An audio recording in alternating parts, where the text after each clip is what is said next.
अब हम एक समन्वय की बात करते हैं।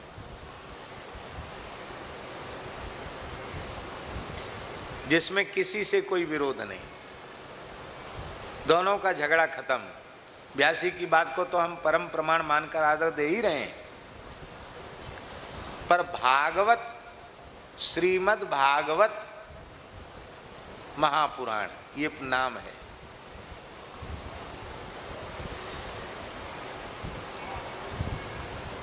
अब भागवत शब्द की व्युत्पत्ति क्या होती है? भगवतः इदं भागवतम, जो भगवान का है वो भागवत है, इसलिए भगवान के भक्त को भी भागवत कहते हैं। भगवतः इदं भागवतम। अच्छा, जो भगवती का है उसको क्या कहेंगे? जो भगवान का है उसे भागवत कहेंगे। भगवत्याः इदं भागवतम, जो भगवती का है उसे भी भागवत कहेंगे। इसलिए भगवत्या भगवतः भगवत्याश्च इदं भागवतम, जिसमें भगवान की महिमा है वो भागवत है, और जिसमें भगवान की अभिन्न शक्ति भगवती की महिमा है वो भागवत है। और वो श्रीमद् भागवत भी बहुत ही दिव्य है, देवी भागवत भी दिव्य है। ये बात हम इसलिए कह रहे हैं कि कई बार वैष्णवों के मन में होता है कि देवी भागवत में क्या है वो वैष्णव को नहीं सुननी चाहिए, कई बार ऐसी भी बातें आती हैं। लेकिन हमने उत्तर काशी में संपूर्ण श्रीमद् देवी भागवत का पारायण गंगा जी को सुनाया है, मूल पाठ किया है। तो शालिग्राम जी की ऐसी महिमा देवी भागवत में वैसी कहीं नहीं है, तुलसी की जैसी महिमा देवी भागवत में कहीं नहीं है, और गंगा जी की तो ऐसी महिमा है देवी भागवत में कि स्वयं राधा कृष्ण ही द्रवीभूत होकर गंगा जी बन गए। दिव्य गोलोक धाम में महारास हो रहा है, और महारास के बाद श्रांत होकर युगल सरकार श्री गोलोक बिहारिणी बिहारी जी विराजमान हैं, देवता दर्शन करने आए हैं। और उस समय भगवती सरस्वती वीणा बजा करके भगवान को सुना रही है। नारद जी, देव, हा हा हु हु, गंधर्व आदि सब बैठे हैं, दिव्य वाद्य बज रहे हैं, सरस्वती जी का गायन चल रहा है। भोले बाबा पधारे तो सरस्वती जी ने, ब्रह्मा जी ने, नारद जी ने, सब गंधर्वों ने भोले बाबा से आग्रह किया कि इस संगीत गोष्ठी में आप भी कुछ ताल स्वर में, क्योंकि संगीत का आपसे बड़ा कोई विद्वान कौन होगा, आप तो नटराज राज हैं, आप सुनावें। तो सरस्वती नारद जी सब वाद्य बजा रहे हैं और भगवान शिव ने गाना आरंभ किया। ये दिव्य भागवत की कथा है। गाना आरंभ किया। अब देखो, राग तो राग है, पर राग के साथ अनुराग है भाई।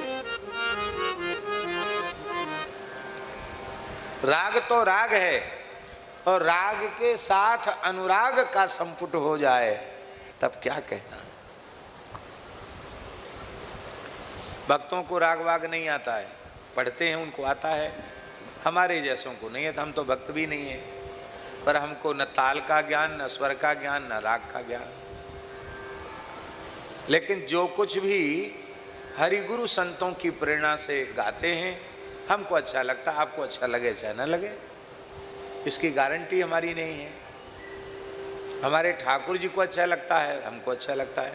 ठाकुर जी को अच्छा नहीं लगता तो हमको क्यों अच्छा लगता है? हमारे अंतर्यामी भी तो वही है ना, हमको अच्छा लगता है।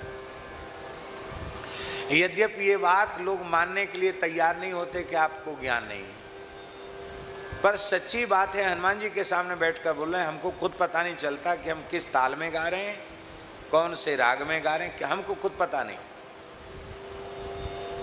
श्री रमेश भाई ओझा जी ने कहा कि आप जो ये बात बोल रहे हैं कथा में, पोरबंदर में उनके यहाँ कथा थी कि हमको ज्ञान नहीं है, लेकिन इतना बढ़िया गाते हैं आप पक्की चीज, न कहीं ताल में न कहीं स्वर में गड़बड़ी।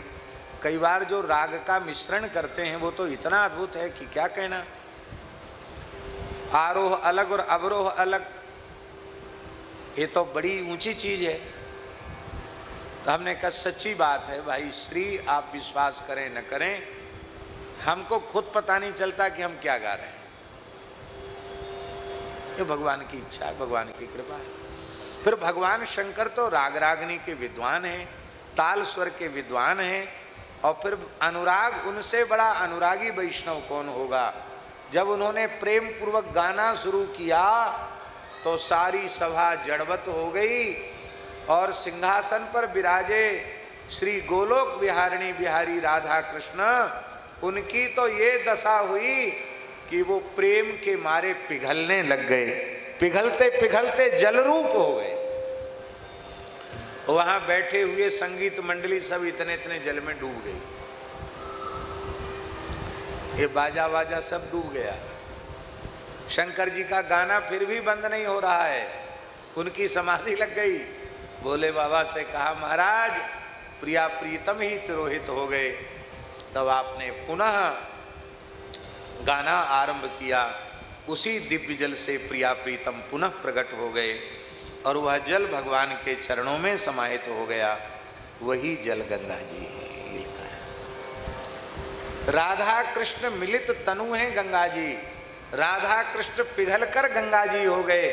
इसलिए लिखा है कि गोलोक का सोपान है गंगा जी। बिना गंगा जी की कृपा के गोलोक की प्राप्ति संभव नहीं, ये लिखा है। तो कुछ बातें ऐसी भी हैं जो सात्विक उपासना करने वाले वैष्णवों के आचार के अनुरूप नहीं है। ठीक है, तो भाई जब भगवती शक्ति का निरूपण कर रहे हैं तो शक्ति की उपासना के सभी अंग उनको लिखने हैं व्यास जी को, उसमें व्यास जी का कोई दोष नहीं है। साधक को शारग्राही होना चाहिए, गुणग्राही होना चाहिए, जहां से अपने ज्ञान भक्ति वैराग्य के पोषण की, सिद्धांत के पोषण की बात जहां कहीं से भी पढ़ने सुनने को मिले उसको पढ़ना चाहिए, उसको सुनना चाहिए।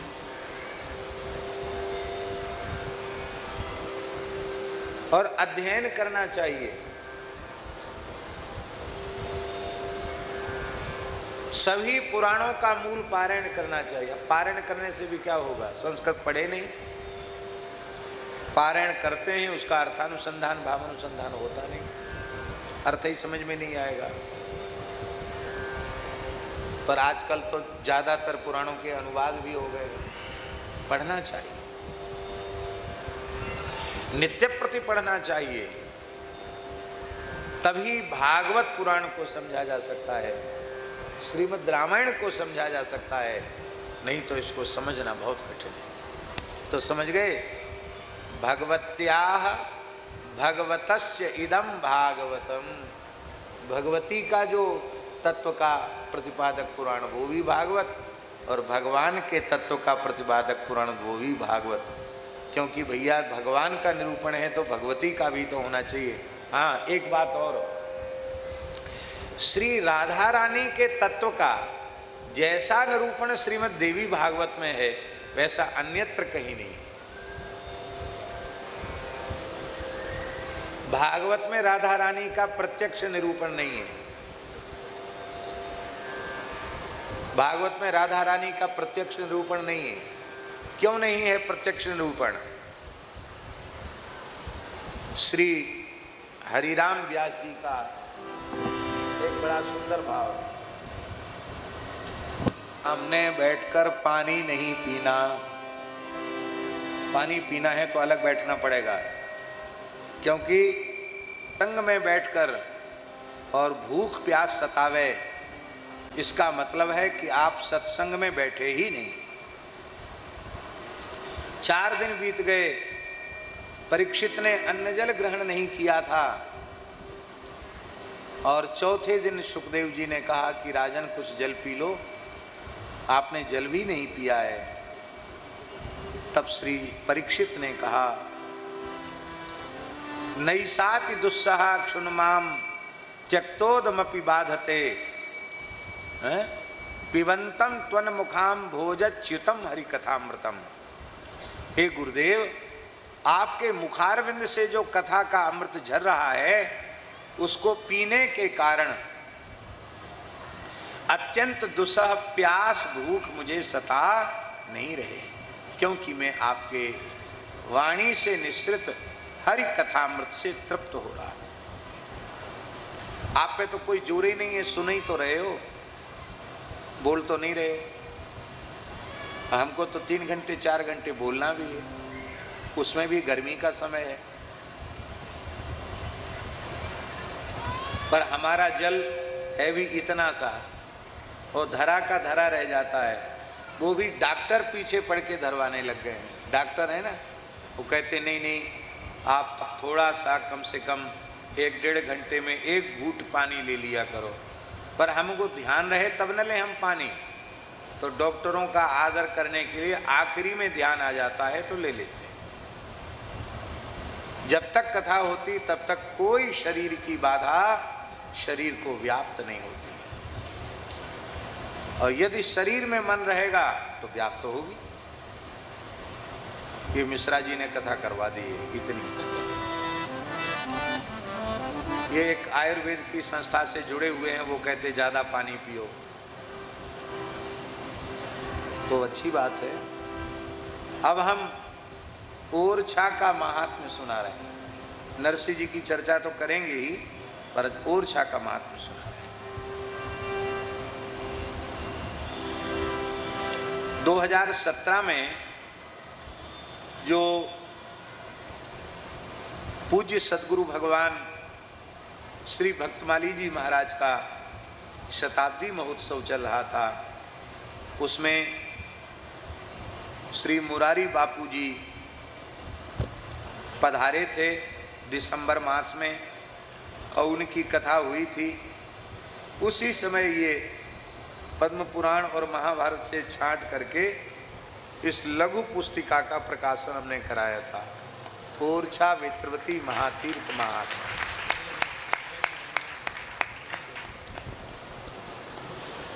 जहां हम लोग बैठे हैं इसको पुराणों में तुंगकारण्य कहा गया। महाभारत में वन पर्व के अंतर्गत श्री मार्कंडेय महर्षि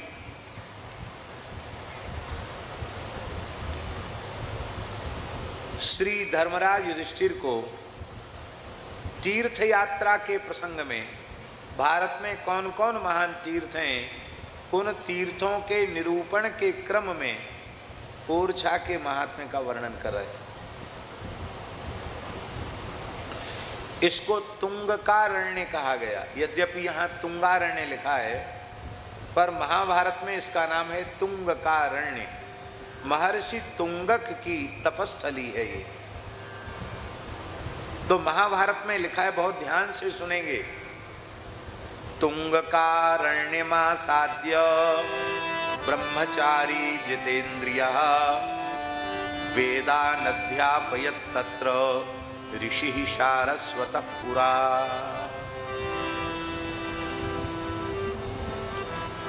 एक समय की बात है, अकस्मात ब्राह्मणों को, ऋषियों को वेद विस्मृत हो गया, भूल गया वेद। कहां तक कहें 24 अक्षर की गायत्री भी विस्मृत हो गई। अब सभी ऋषि मंडली हाहाकार करते हुए विचरने लगे कि ये क्या हुआ, वेद ज्ञान विलुप्त कैसे हो गया। तो किसी ऐसे पवित्र तीर्थ में हम जाएं जहां जाने पर विस्मृत वेदों का ज्ञान हमको पुनः स्मृति में आवे। बहुत ध्यान से सुने। ऋषि तीर्थ यात्रा के प्रसंग में तुंगकारण्य में आए, जहां महर्षि सारस्वत ने, ब्रह्मर्षि सारस्वत ने अखंड ब्रह्मचर्य का पालन करते हुए जितेंद्रियत्व को धारण करते हुए यहीं इसी ओरछा की भूमि पर महर्षि सारस्वत ने विस्मृत ब्राह्मणों को, ऋषियों को वेदों का ज्ञान पुनः प्रदान किया था। ये वेदों की प्रादुर्भाव स्थली है ओरछा, महाभारत के अनुसार। एक बार वेद प्रकट होकर लुप्त हो गए थे, पुनः इसी तुंगकारण्य ओरछा में वेदों का प्राकट्य हुआ। तत्र वेदेषु नष्टेषु, तत्र वेदेषु नष्टेषु मुनेरंगिरसस्सुतः ऋषीणामुत्तरीयेषु सुपविष्टो यथा सुखम। ऋषि विचरण करते हुए जब तुंगकारण्य में ओरछा में आए तो यहाँ बेत्रवती गंगा में उन्होंने प्रवेश किया और अपने वल्कल वस्त्र, अपने मृगचर्म सब रख दिए बेत्रवती गंगा के तट पर और ऋषियों ने बेत्रवती में प्रवेश किया। उस समय महर्षि अंगिरा के पुत्र ब्रह्मर्षि श्री सारस्वत ब्रह्मर्षि वो ऋषियों के वल्कलों में, मृग चर्मों में छिपकर बैठ गए। अब हजारों ऋषि थे, सबका सामान होगा तो कितना होगा, उसी में छिप करके वो बैठ गए और बैठ करके जैसे ही उन्होंने विधि पूर्वक ओंकार का उच्चारण किया, उनके ओंकार का उच्चारण करते ही ऋषियों को विस्मृत वेद पुनः स्मृति में आ गया और ऋषि मंत्रोच्चारण करने लग गए। इस तरह से ओरछा की धरती पर पुनः वेदों का प्राकट्य हुआ। ओंकारेण यथा न्यायम सम्यक उच्चारितेन येन यत् पूर्वम अभ्यस्तम तत्सर्वम संपस्थितम। जो अभ्यस्त वेद था वो पुनः सबकी स्मृति में आ गया और जब वेदों का प्राकट्य यहाँ पुनः हुआ तो संपूर्ण ऋषि ब्रह्मलोक से वहाँ आ गए, देवता आ गए, वरुण आ गए, अग्नि आ गए, प्रजापति आ गए, ब्रह्मा जी आ गए, नारायण भगवान यहाँ आ गए और शिव जी भी यहाँ आ गए। माने सता, वरुण, अग्नि, प्रजापति, नारायण, महादेव जी सबके सब ओरछा में साक्षात प्रकट हो गए। ऋषियस्तत्र देवाश्च वरुणोऽग्नि प्रजापति हरिर्नारायण तत्र, ये सब आ गए। पितामहश्च भगवान देवैः सह महद्युति भृगुं नियोजयामास याजनार्थे महद्युतुम्। उस समय ब्रह्मा जी ने अपने सबसे ज्येष्ठ पुत्र भृगु जी से कहा कि हे भृगु, तुम यहाँ यज्ञ का विधान करो। तो ओरछा की धरती पर भृगु जी के आचार्यत्व में यज्ञ हुआ। उस यज्ञ में ब्रह्मा जी उपस्थित थे, उस यज्ञ में नारायण भगवान उपस्थित थे, उस यज्ञ में शिवजी उपस्थित थे, समस्त शक्तियां उपस्थित थी, संपूर्ण देवता, संपूर्ण ऋषि, सब कुछ वहाँ उपस्थित थे। ततस्य चक्रे भगवान ऋषीणाम विधिवत्तदा सर्वेषां पुनराधानम विधिदृष्टेन कर्मणा आज्य भागेन तत्राग्निम तरपेत्वा यथा विधि देवा स्वभवनम याता ऋषस्यथाक्रमम्। कहते हैं शास्त्रीय विधि से अग्नि स्थापन हुआ। आज भाग के द्वारा ब्रह्मा जी ने ये व्यवस्था दे दी। तदरण्यम प्रविष्टस्य तुंगकम राजसत्तम पापम प्रणश्यत्यखिलम स्त्रियो वा पुरुषस्य वा। श्लोक लिखने योग्य है। क्या करें, इतना काम सरकारी तौर पर ओरछा में हो रहा है। सच्ची बात तो ये प्रामाणिक श्लोक अर्थ सहित ओरछा में यत्र तत्र सरकारी तौर पर लिखाए जाने चाहिए। लोगों को पता ही नहीं है। पुष्य नक्षत्र पर लोग आते हैं और यहीं बेत्रवती गंगा के गर्भ में ही मलमूत्र त्याग करके चले जाते, एकदम गंदा करके चले जाते। उनको पता ही नहीं कि ये साक्षात गंगा जी। महात्म्य का ज्ञान नहीं है। महाभारत में लिखा है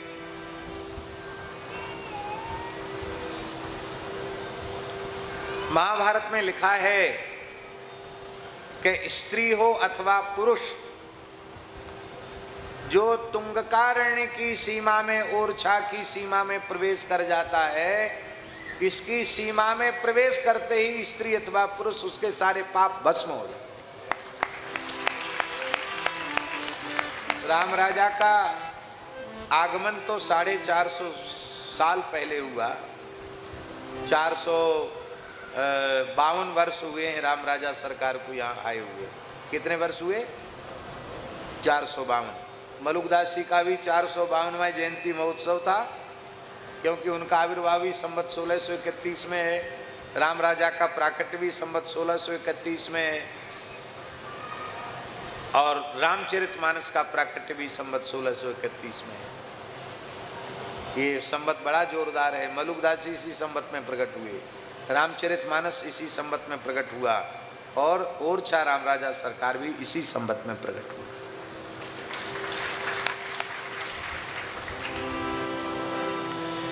स्त्री अथवा पुरुष जो तुंग कारण्य ओरछा धाम में प्रवेश करते हैं, उनके संपूर्ण पाप नष्ट हो जाते हैं। अब और सुन लीजिए। तत्र मासं वसेत् धीरो नियतो नियतासनः ब्रह्मलोकं व्रजेत राजन कुलं चैव समुद्धरेत्। केवल 1 महीने तक ब्रह्मचर्य व्रत का पालन करते हुए सदाचार पूर्वक कोई 1 महीने ओरछा की धरती में निवास कर ले तो वह व्यक्ति ब्रह्मलोक का अधिकारी हो जाता है। और इतना ही नहीं, कुलम चैव समुद्धरेत, अपने कुल का उद्धार कर लेता। केवल 1 महीना। अब हम आपसे पूछते हैं, जिस ओरछा धाम की इतनी महिमा है, क्या करें? इतनी कड़वी वाणी हमको बोलनी तो नहीं चाहिए, पर वो ओरछा व्यभिचार दुराचार का अड्डा बना हुआ है। होटल खुल गए, घर घर में होटल खुले हैं, नए लड़के लड़की आते हैं, कहाँ का लड़का है कहाँ की लड़की है कोई लेना देना नहीं। एक रात या एक दिन के लिए या कुछ घंटों के लिए कमरे लेते हैं, 1000, 2000, 3000 रुपए देते हैं और वहीं सारे दुष्कर्म करते हैं। जो नहीं खाना चाहिए वो खाते हैं, जो नहीं पीना चाहिए वो पीते हैं और जो नहीं करना चाहिए वो करते हैं।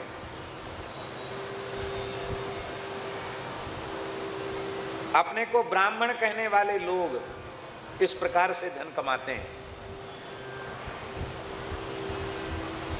हम आपसे पूछते हैं, ये पाप की कमाई खाने से बुद्धि शुद्ध होगी?